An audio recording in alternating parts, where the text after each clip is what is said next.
So let me start by asking you to tell me a little bit about Cynesa and about yourself. Mhm. So, my name is David Munene. I currently work with the Catholic Youth Network for Environmental Sustainability in Africa, simply Cynesa. Mm. And Cynesa is a platform that was created by young Catholics in Africa with a view to bridge the gap between Catholic social teaching principles and the response to environmental stewardship. Our mission is to give a platform for young Catholics in Africa to be able to respond to the challenges of environmental degradation and climate change. Now, while Cynesa was being idealized in 2012, and when I came in myself to help in registration in 2013, it might suffice to mention that I'm not an environmentalist. I was not drawn to environmental action beyond collecting trash. A school would require me to, or to grow trees, as I saw my father do in the farm, or to hear about Wangari Maathai. In fact, I always tell our young mentees when they come on board that you don't have to know a thing about environment, because when I came in 2013, I was already somebody who was advanced in age, and I knew only about Wangari Maathai collecting trash and growing trees as environment. I did not think that the things I used to do in the village, like fetching water, taking care of animals, everything was connected. I didn't know back then. So in 2013, I come in because I want to help a colleague who says they need to register an NGO. And to me, back then, an NGO is something as huge as Red Cross, because that's what I knew. And I didn't doubt the capacity of my executive director and founder, Alan Otaro, to set up an organization of such stature, because I had worked with him in an Ignatian adult program called Magis, Okay. which is responsible for introducing in Africa. When he went to Cologne in Germany, I think in 2005 for the World Youth Day, he found it fascinating and thought he would come back and start. Now, for me, it got to me because of friendship with my then youth chairman in my parish.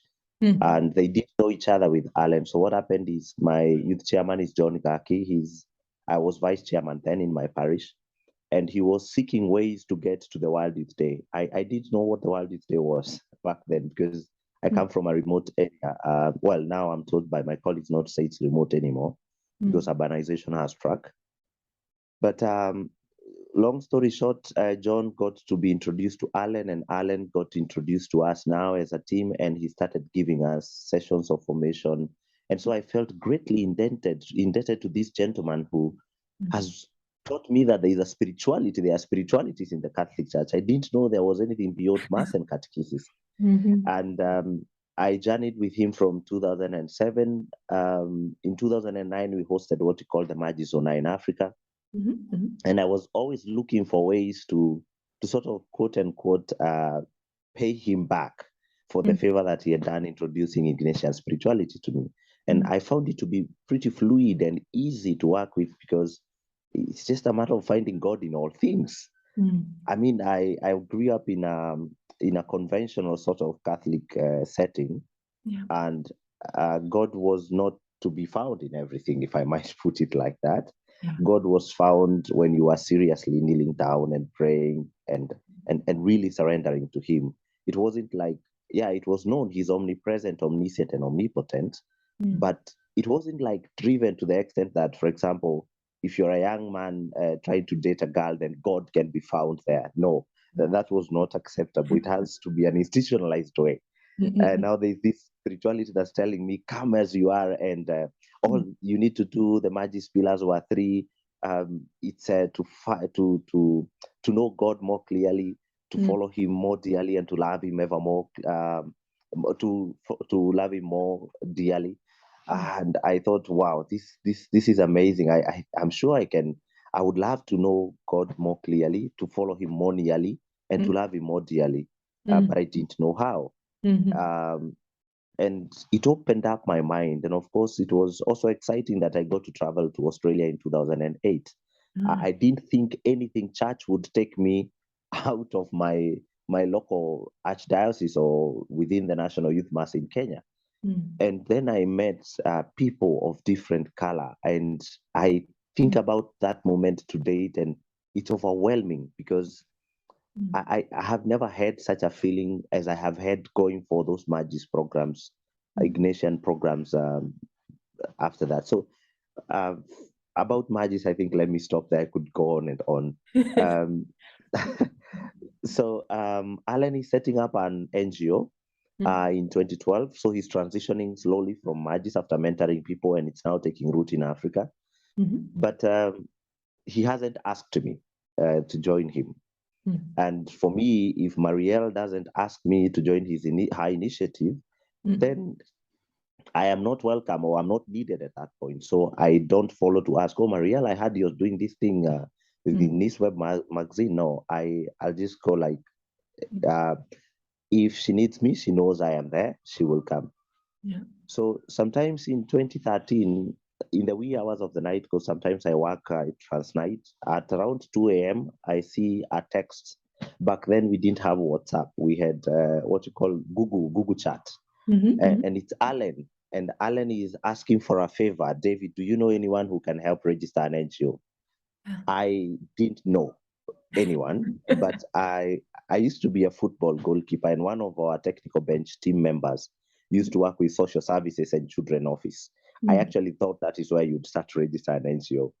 And I told Alan, I could look around. So I did say no, I didn't say yes, but I knew this was my golden opportunity given by God to pay this guy back and get this burden off my heart. Yeah. I didn't get much success with that man, but Alan later, I asked him, so where do you get to register these things you're calling NGOs? And he told me there is an office in Nairobi where the NGO Coordination Board is, and you can go. I told him, I'll go. Can I go on your behalf? And he said yes. And so I took leadership now to register the organization. At this point, I'm registering Cynesa to pay Alan back, and then I can move out and go do my own things because the debt is paid. So I'm not even taking interest in issues environment. And of course, back then it was a bit more difficult because fragments of information about Catholic social teaching, connecting them to environment, indigenous knowledge, and science could only be found from various documents. So you had to scavenge around. And for me, that was not what I had signed up to do. Yeah. But then slowly, I kept getting sucked in. After registering, there was a summit to organize. And Alan had seen me organize stuff in the 2000 and Magis 09, and he had faith in my capabilities. And still, until then, even when organizing the summit, I'm helping him set up so that I could go my way. Then the summit is done. It was a huge success. We were launched by one bishop called Bishop James Maria Wainaina of the Catholic Diocese of Murang'a in Kenya. And we had the grace of being honored with the presence of the then Apostolic Nuncio to Kenya and South Sudan, Archbishop Charles Daniel Balvo. And so this was huge. We got representation from countries like Tanzania, Rwanda. We had people from Ghana. Of course, we worked closely with the Jesuits in Nairobi, Hekima College, then the likes of Father Pani Adi, Father Lorien Nyiribapa by then was just, I think had just done novitiate. I think had just finished his novitiate. And so we set up Cynesa. So now I find myself in a space where I have to engage in active learning because I am an outdated computer scientist. I say outdated because I got my diplomas in computer science and certifications, but I have never really practiced anything computer science.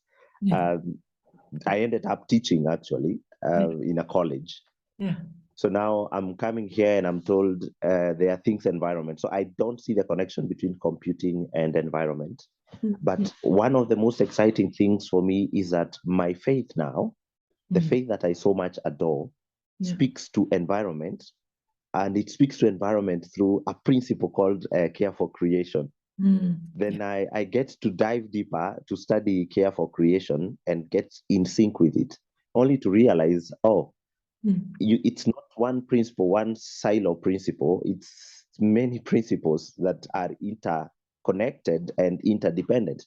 You cannot talk care for creation without talking human dignity. You can't talk care for creation without linking it to the preferential option for the poor, solidarity, economic justice, all those. Then as we struggle to set up the organization, something magical happens in 2015. We start hearing wind of Pope Francis is going to release an encyclical. He comes in March 2013, and it was great for me because it was the first time to witness. It was the second time to witness somebody ascend to papacy. And this was a time that I could follow up clearly. After, I remember, it was very heartbreaking for a young person to imagine a pope resign. It had never occurred in my time. I had never read of the year of the three popes, for example. So I didn't know that resignation that was an option, because I didn't know somebody could resign from the office of the Bishop of Rome. It was naive of me now when I think of it, but it's where I was then. Yeah. So now Pope Francis comes in and takes the name Francis. By then I know, of course, about St. Francis of Assisi. I think he's the saint that everybody, I think, in my community, I would say, would know about when you're very young, before you know of anyone. And what I found fascinating for me, I tried it out, it didn't work out very well for me, is speaking to birds while tending to my father's animals. Didn't work out very well. And I ended up being more of a hunter of birds more than a caretaker of them later in my boyhood. But I knew about St. Francis of Assisi, and I was fascinated by his prayer for peace. Lord, make me an instrument of peace. I love poetry. I love language. I have published several poets online free. And so anything language is fascinating to me. I always tell my family that if I were to be given a choice to pick a superpower, it would be language.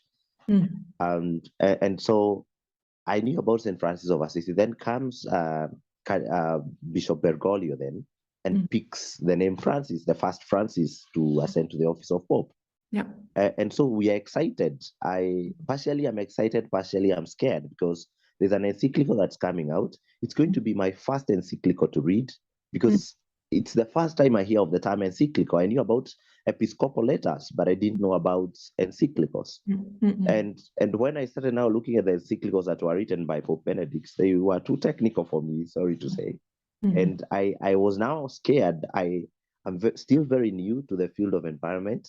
I am still very new to Catholic social teaching, I would say. And now there's a whole letter that is being written by Pope Francis. And I thought it was going to be a 5-page letter like we get episcopal letters. Oh, it's organized in paragraphs, and it's a booklet. It's not a small letter. So and so now this informed the work of Cynesa and became the bedrock of it, because now I didn't have to go now to UNEP reports to see what climate change is doing to the world. I can just look to chapter 1, what's happening to our common home. I did not have to go to the United Nations Environment Assembly or COP27 to understand the significance of dialogue in bringing this issue to a stall of climate change and environmental degradation and deaths and the theft of human dignity, because I can just go to chapter 5 of Laudato Si and see the various forms of dialogues there. And so long story short, we started now setting up chapters, and now we are present in about 14 countries. We hope to grow in many more. It's a bit of a challenge, but it works just fine, I would say, because I've been volunteering with Cynesa now for 9 years. And volunteering in my organization actually means volunteering. It's not like the equivalent of where you hear people are volunteering, but they get salaries and so on. So I have to do my own work and create time for my organization. But we are grateful that now we are able to employ at least 2 people now. And we hope that we will grow and be able to employ younger people, perhaps not David, but younger people could get employment in Cynesa.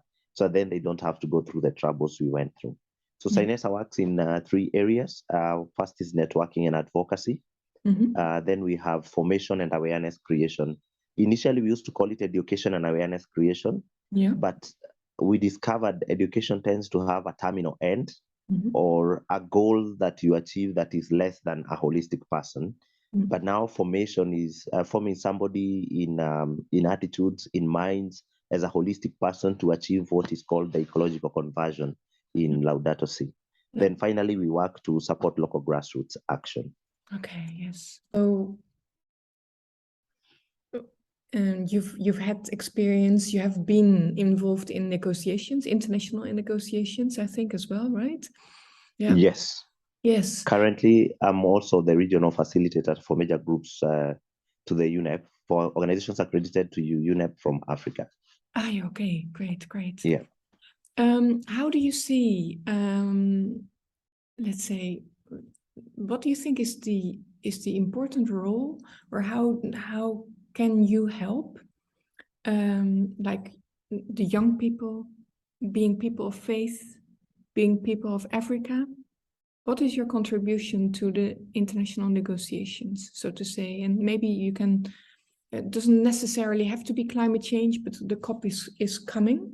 So what would you say, what makes that really, really special? What makes it worth, what gives its importance to you as being a part of the negotiation? So being of youth, being African, and what else did I say? Being of faith. Of faith. Yeah. Yes. Yeah. Yeah. So, first of all, I have to say from a personal experience, I never could understand how leaders would meet for 2 decades plus, cause havoc in Copenhagen in 2015, and sit again to discuss the same issue, and it keeps getting worse. Doesn't get better.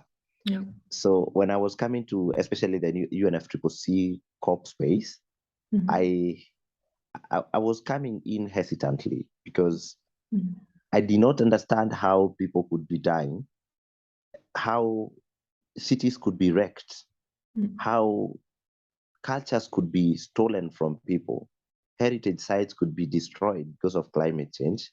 And you know the reasons because IPCC has been telling you, but you still want to discuss why it's not a comma, it should be a semicolon in the text. Yeah. And you take a whole day discussing that, devoid of the fact that, or the consideration that women, children, men are dying. Communities are getting sunk. The Samoa is losing islands. Even the president of Maldives has come to tell you guys, I am losing my islands. But still, you want to take days discussing why it should be acknowledged and not adopt. Yeah. Then you agree on text, and then you do not ratify, you do not implement, you don't take action. So it ends up being beautiful text with a lot of jargon, but it doesn't really help in your country. It's as if you're looking forward to the next meeting to continue doing this endless novel. So the interest it has taken for me as a young person is because being young is a gift that is taken away from someone only too quickly. Before you realize it, you are being asked, when are you going to exit the youth space? Because others are coming up. It's a transition age. There are children who are looking up to you. There are children I taught, for example, in the Pontifical Mission Childhood. I might have been the drama trainer or the acting trainer or even teaching them religion. And now they've got passports. They need to come into this space. And I feel defeated because I don't have a change that is significant to report other than being involved in policy. It's important for me as a young person to ensure that the holes that I fell into while coming this far, the younger person behind me doesn't fall into those. So first of all, for me, for a young African is to expose them, a young African of faith, expose them in 2 ways. Bring them to a space where they can be appreciated for being Catholics or people of faith and be listened to actively on the decision-making table. It's still a long-going struggle, especially with a lot of youth washing, where the young people youth are required to be in the space to take beautiful photos, be given panel positions inside events, and that's it. But what they say ends up being advocacy, but not something that happens on the ground. And so we have been keener in my docket as programs manager to bring young people also to these spaces so that they know what's happening. I always share with them my first experience. I grew up in not very far from Nairobi. but I didn't know that the UN headquarters for the environment program were in Nairobi. Yeah. In fact, I never knew the place. There's another place, it's called Gigiri, where the UNEP is, but there's another place in the Rift Valley called Gilgil. So when my people would speak in the local dialect and say they went to Gigiri, I actually thought they are misquoting Gilgil. So I didn't know that it was there until I joined Cynesa. See, it's a bit late for me when I'm coming into the space. And then I go there and they are speaking all this jargon in abbreviations. I don't follow. And I am lost. But I always now tell them later on when I reflected and discerned about that experience, because when I went to Alan, I told him, I don't want to come to this space anymore. That's I was defeated on the first day. My head was throbbing, my ears were ringing, I was hot. And I didn't have a thing to report back to Alan. So I told Alan, I don't want to come to this space. What's your advice? He told me, I thought you'd come up with this brilliant old wise man wisdom on how I'm going to navigate. And he gave me 2 words: show up. And that was it. Show up again. So I didn't have someone who could hold my hand into the spaces. But now the young people who are coming into Cynesa, young people coming from the youth, from the dioceses we work with, have someone in me that can tell them, look, you sit here because of ABCD. The Catholic Church is represented here by the seat of the Holy See, and we also have got the Order of the Maltese, which is a bit difficult to explain to young people. So we tend to be lean and talk about the Holy See, because then they will see somebody from the NANCH and so on. So that exposure, bringing them into the space of the UN, gives them the confidence to know that I can sit in the same room as an ambassador, as a minister, and I don't only have to see them through tinted windows of their cars on the highway when they use the wrong side and we're on the side where there is traffic. Now they get to know these people are human, they've got feelings. I don't know whether this will sound a bit odd, but my biggest line for encouragement is, look, you will go to the UN and you will share the same lavatory facilities with the ambassadors, the ministers.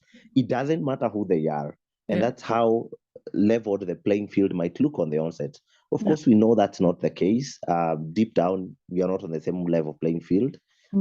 Because then when they go to the conference rooms, I have to tell them, look, you can only speak when you're allowed to, and you cannot question the member states or the parties' decisions openly.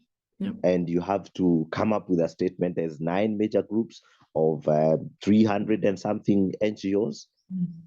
Explain to them why we're in the children and youth, but also give them the aspiration that tomorrow you will be the person that now will be representing your government. That opportunity for me might not be for me now. It might be for me to midwife the process through which you can get there. Now, COP27 is unique because Africa has got what we call special needs and circumstances. For instance, we contribute the least to environmental degradation, to climate change aggravation, but usually we suffer the most. We have friends in Beira in Mozambique whose villages have been wiped out. Now, people might say relocating people when the wildfires of Australia strike is enough, but it is not, because in my community where I come from, there are specific things as part of our culture that can only be done at a specific place within that specific region. And if I can't imagine what would happen if that specific place is now gone and it's not going to come back. It's not like the floods are going to dry up. It's wiped out, it's sunk. And that's how my heart now goes to the people of the Amazon and the people of the Congo Basin and the people living with the horrifying effects of cyclones and hurricanes, because they lose more than what we see in terms of infrastructure. COP27 is an opportunity for people of faith, especially from Africa, to demonstrate the best approaches for linking the biggest distance in anything in the world, and that is the distance between the mind and the heart. That people know, but people don't want to put their heart into it. They don't want to, as Laudato Si says, become painfully aware of the sufferings of others. They just want to understand and get so much knowledge, a lot of information, a lot of knowledge, and speak it out and sound brilliant. But what's in the heart doesn't connect with what is in the mind.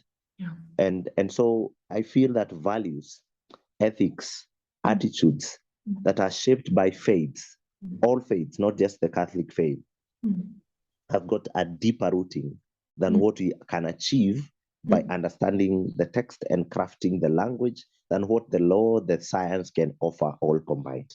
Yeah. But then there's this beautiful tool that people of faith make reference to, the Laudato Si encyclical on care for our common home.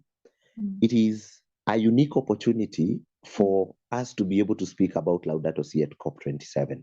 Yeah. It is a unique opportunity for us to be able to remind people what instrumental role it played in 2015 in bringing forth the birthing of the Paris Accord. It's an opportunity for us to be able to tell people that this is an invitation for all of you to enter into dialogue about how we are going to save our common home. Because in doing so, we shall save ourselves and save the generations to come. So I'm happy that God has granted us the opportunity to also co-host a side event on the 15th of November in room 9 from 11:30 to 1 p.m. With colleagues from other faiths and spiritualities like the Brahma Kumaris. We've got the Bhumi Foundation with Gopal, Baha'i, Jews, and Hindus. And it's exciting because I can now speak in that space on the authority given to me by Laudato Si as a young Catholic and a person living on this planet, because Laudato Si doesn't require you to have your Catholic baptismal card to be able to carry it with you and champion it. It only requires that you live on this planet to be able to engage in that dialogue. And I find that very fascinating. It's also important for me to bring paragraph 13 to life, that young people demand change. And we are wondering how you might be speaking of a future when you are thinking, you're not thinking about the needs of the excluded and the suffering. Yeah. So I feel it's an opportunity for young people of faith in Africa to create the link between the special needs and circumstances of Africa with respect to climate change, the bridge between now our traditions, our indigenous knowledge and faith, and finally, to be able to amplify the voice of young people in the decision-making tables. I do not want us to end up inside events and marches outside the discussion rooms. I hope that in future our governments can hear the need to have younger people in the delegation, and not for youth washing, but to represent their views as members of the party delegations. Yeah. Thank you, David. I have no so my Zoom for some odd reasons ends after 40 minutes. All right. So if we run out, just click on the same link, and then you come back in this room. I'm really sorry about that. No, it's all right. I understand totally. Yeah. And so normally it should work if you click on the same link. Yes. If not, we can see how we're going to do this. To come back, so we have this COP coming. You have this experience of being on the sidelines and being pushed on the sidelines, right? There's this whole protocols on that the parties speak first, and it's a lot of formalities. What you say about the language. How can you? So this distance from, because they are in their heads, right? During the negotiations, they're mostly in their heads. I recognize that. Yes. So how can you help them to come to the heart? So how will you help them to come to the heart? Are there any concrete situations that you will show them about the suffering, for instance, to help them? To help us as well, because we don't know the realities, and it's true that if we take an airplane, we don't think, we should think, but we don't think about the consequences, and the media will show us the fires in Greece, in Australia, but not a lot of damage or suffering in Africa. So how are you, with your experience, what for you is the best way to bring people from the head, the heart? So we've increasingly discovered over the years that the best approach to having a third party solve a problem is to make it personal to them, as it has, as I said in Laudato Si, to become painfully aware, personally share the experiences of those people. It speaks closer home, for example, to our African group of negotiators, when we sit with them and not discuss policy, but discuss their homes, their cultures, and what they believe in. It might surprise you that actually most of the people in those delegations do really want to do something. They really want to change things. It's not the way, we do not place a blanket cover anymore like we used to when I came into the space. There are individuals in those delegations that are genuinely concerned for climate change. They might be a handful, they might be fewer, I don't know, but evil tends to be louder than righteousness. And when something small that is wrong happens, it tends to explode. But when something righteous and good happens, it tends to be a bit slow. It doesn't shout too much. And people have also been taught to be modest as a sign of being graceful. And it is not always right to not showcase what you have been able to do.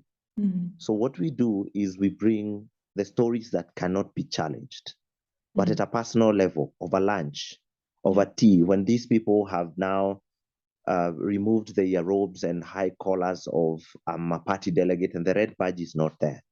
So now I can speak, for example, to an African group of negotiator representative from Kenya in Swahili or even in Gikuyu, in my own language. If he's Gikuyu, I can speak to him and relate to him about how we used to have cassavas, now we don't have anymore, how we used to have a roots, and they will tell you, yeah, I'm aware. But what happens in those rooms is also very intimidating for me. It's intimidating. And sometimes when you are going to, for example, condemn their inertia and inaction, you end up empathizing and sympathizing with them because they truly want to do something.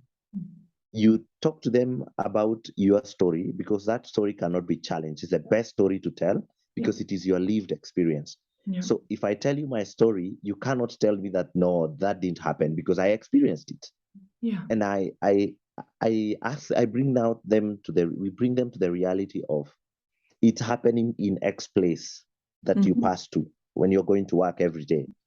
During the last African Ministerial Conference on the Environment, it was my first AMSEN to be representing or to be coordinating a regional consultative meeting for civil society organizations after just being elected in August as a co-facilitator, regional facilitator for Africa to unite major groups and stakeholders. But I had been attending AMSEN previously. But now this was a chance for me, for example, to be able to write to the chair of the African group of negotiators to the UNFCCC, Mr. Eshitima, and to engage him on why he should come and have a conversation with civil society organizations. And when he spoke, he asked that civil society assist them in pushing for the space for Africa to and her needs, special needs and circumstances to be acknowledged. For example, the COPs and Paris Accord are very silent on loss and damage. It is devoid, regardless of the fact that in my country and in our continent there is irreversible damage. There are insects that I will never see again because of climate change. I tell the story of what I would like to quote unquote call harvest butterflies, bumper harvest butterflies, because when I was young, around 1996 and in primary school then, 1993 to 1997 thereabout, I recall in the field where we were, and it was a distance from the classroom to the field, every November we would have a swarm of white butterflies, very many of them, like 10 meters high and about 20 meters long. They would cruise across the field on the same location every November. And I asked my mother what that meant, and they told me, whenever you see those butterflies cross, it means we are going to have a bumper harvest. So that meant Christmas was taken care of from our gardens, from our shambas, and it never missed once. Whenever we had those butterflies, a bumper harvest was there. During Advent, we would have potatoes that were not fully ready, but we would still have mashed potatoes out of them. The maize, we would roast the maize and so on. It was bumper harvest. And now when they disappeared, it's like they disappeared with the harvest. For me, this is what now I came to learn later as indigenous science. That our people knew how to tell the signs of the times. They knew what to do because my father would never cut a tree. He would harvest the branches if we needed firewood. And we pretty much needed firewood every day. We didn't have cooking gas. We couldn't afford kerosene for cooking. So we grew up in a village where we had to fetch for firewood. And it was only when you had a huge, for example, gathering, like a wedding. Because in my community, unlike what I see, for example, in the West, a wedding is a community affair. So everybody will want to contribute, everybody will want to be part of it. In fact, back then, you could not organize 2 events on the same day. If it's a wedding at David's place, we cannot have anything at Marielle's place, because then that would mean people will be divided. And so that's the only time perhaps you'd see a tree getting cut. But growing trees was the order of the day. And when I share these stories with colleagues like Alan, who come from the greener spaces of Rift Valley, it's even juicier there. They had the Mau forest next to them. So I think talking to those negotiators individually, knocking them one by one like in a chess game, is what is going to pay off, more than trying to address them together. Yes. This session will end because we have less than a minute. If we're going to click on the same link, when we come back, I want to continue on. You will find them. Sorry. It's all right. I was so fascinated. Oh no. And then I was like 2 to 3 p.m. Oh no, I'm not going to remember that. Oh, I haven't recorded it. So 2 to 3 p.m., 3:30 p.m. at latest. That was the time they would pass through, and we were in school. School was in session. And of course, the children would spread the news. See, it's only my school, but there are several other schools. But the news would spread. We saw the butterflies. The women in the farms or at homes would come and say, the butterflies were spotted. And everybody would even start thanking God in church. Thank you, God, in advance for the bumper harvest. But now we don't have the butterflies. I doubt there would even be space for them to fly because it's become a concrete jungle. They've disappeared maybe because of biodiversity loss and loss of habitat, destruction of habitat by climate change. But the lack of those now means several things. I do not have a cultural heritage of the significance of white butterflies to pass on to our children. Not even our children. My younger sister trails me by about 10 years and 8 months. She gets fascinated when I tell this story. She doesn't know. The other thing is that not very many young people of my age would recall those butterflies in the first place, because maybe they were not as fascinated by insects as I was when I was growing up. And it's not just the butterflies. I can mention types of snakes in my mother tongue that my sister has never heard of in English. I can tell them apart. I can tell which ones are poisonous, which ones you can just shoo away and it will be fine and continue doing what you are doing. And I can tell of others that you should not come close to. But that's something my sister may never be able to tell. I'm not even talking about our children. I'm talking about my sister. Just a gap of a decade. So much had changed by the time she was coming of age to understand things. Now, the butterflies for me were also a sight to behold.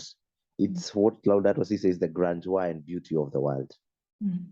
I still imagine how beautiful it would have been to capture a photo in the swarm of the butterflies. I haven't seen anything of the sort, but I imagine it would have been something very significant. But photographs back then were only meant for Christmas, if you're lucky for Easter. So we didn't have access to devices to capture. And so that's a moment that I can only live in my memories. Yeah. What happens when I am not in this world anymore? It becomes a story. Slowly, they say it's a myth. Mm-hmm. It never used to happen. It was just a myth. Mm-hmm. And I suspect that's what has happened with a lot of what we used to know about our forests, about our land, about the seasons of the rain. Mm-hmm. Soon and very soon, people will say this was a myth. Mm-hmm. Soon and very soon, people are going to say a millipede was a myth. We never had millipedes here. No. At least for the big vertebrates, they leave evidence of bones and so on. What happens to the minute insects, the bacteria that we never see? And yet, as Catholics, we always recite the Apostles' Creed, proclaim our faith, and say, we believe in one God, maker of heaven and earth, of all things visible and invisible. So that invisible creation is getting destroyed, and we will never know. I can speak of butterflies. There are things I can't speak of because I don't know. There are even wasps that I remember, wasps of multiple colors. I don't see them anymore. Bees, the migration of bees from one tree, for example, to another, or from one hole to another, are different types of pollinator bees. You don't see them, you don't spot them. The other day, where I live in an apartment, there is an acacia tree behind, and it was flowering. And the bees migrated there, as they always do, to make as much honey as possible. And I'm grateful that my wife agreed not to chase them away and instead take care of them. They stung her once, but she was grateful that she was able to tend to creation one way or another. So I pity that we have lost so much, and it seems like it's a helpless situation. If you don't have faith, it's a hopeless situation. And hope is brought about by faith. So our speaking Hebrews 11:1 about faith being things, or the hope of things unseen that will come to pass, gives us the strength now to say, well, we still have faith in humanity, as he said in Laudato Si. If humanity can make all these advancements we see, surely it can be able to reverse the damage it has done. But it has to begin with acceptance. Yeah. Thank you. I have another meeting at 10, so we have to kind of end this. Unfortunately, I have many questions. I think the one thing, so what you say is absolutely true. It has to do with the beauty and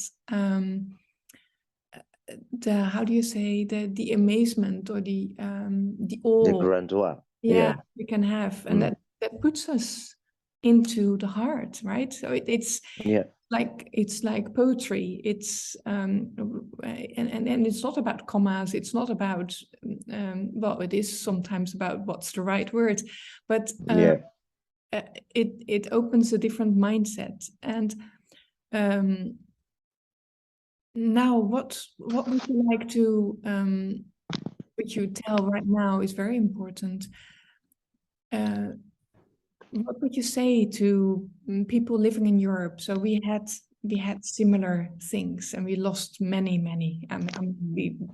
The youth may not even know it any longer, right?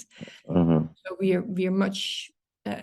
We have lost in that respect. We've lost much more because we started much earlier, losing connection to nature, so to say.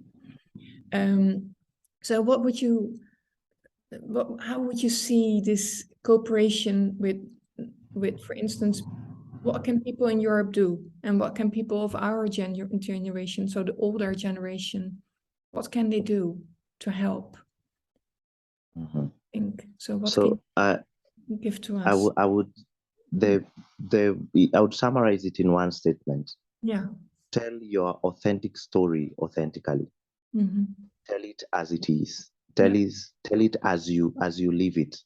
Don't try to emulate how it's told by others. Tell your story, your authentic story, authentically.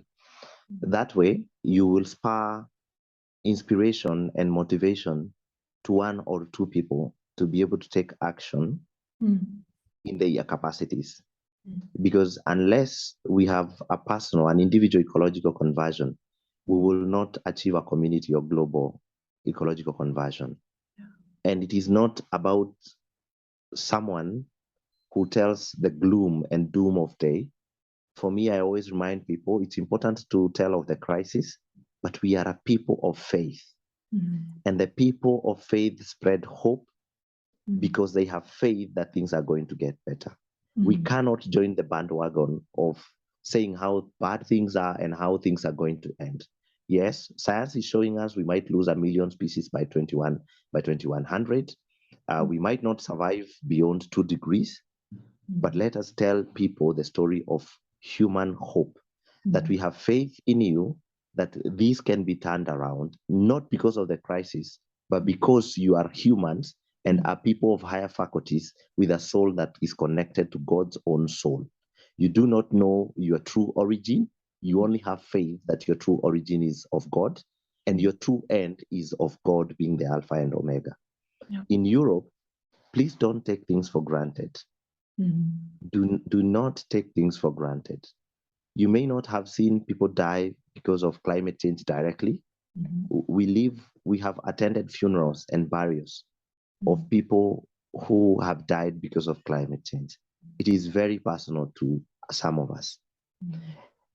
You do not know perhaps the face of a very hungry, not person, but community that is ready to kill so that they can survive one more day. We have those stories. We have names to those people. They are not communities. They are individuals we can talk to. There are people who are on our phone records, our phone books, and now we can't call them anymore. They passed on. And they passed on because of drought, because of famine. They might call it that because they don't have an equivalent of climate change in their own vernacular. Don't take anything you have for granted. If your forest cover is at 13%, at 30%, please strive to keep it that way, if not improve it. I grew up in a forested area. It's now a concrete jungle, and it's difficult to find some of the tree species we had, and we don't even have the indigenous knowledge to grow them anymore. Science cannot be able to grow them, even if we tried.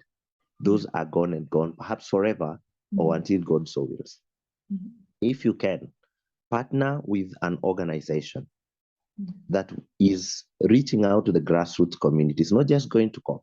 It's good that people attend COP and UNEA and so on. But please partner with organizations that are able to bring real change to people with names. Don't partner with organizations that claim to do things with communities. Ask for names of people.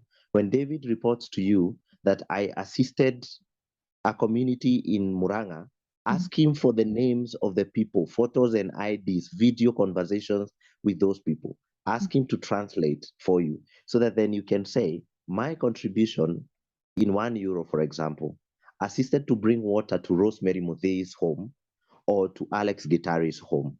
Let's not end with numbers and statistics. They are beautiful, but they don't always cut to the chase, if I may say so. So tell your authentic story authentically and support where you can with prayer and so on. Seems your meeting is already up. Sorry. I will come back. He knows. He will know I'll come back. Okay. All right. I announced him. Yes. Thank you so much. Thank you.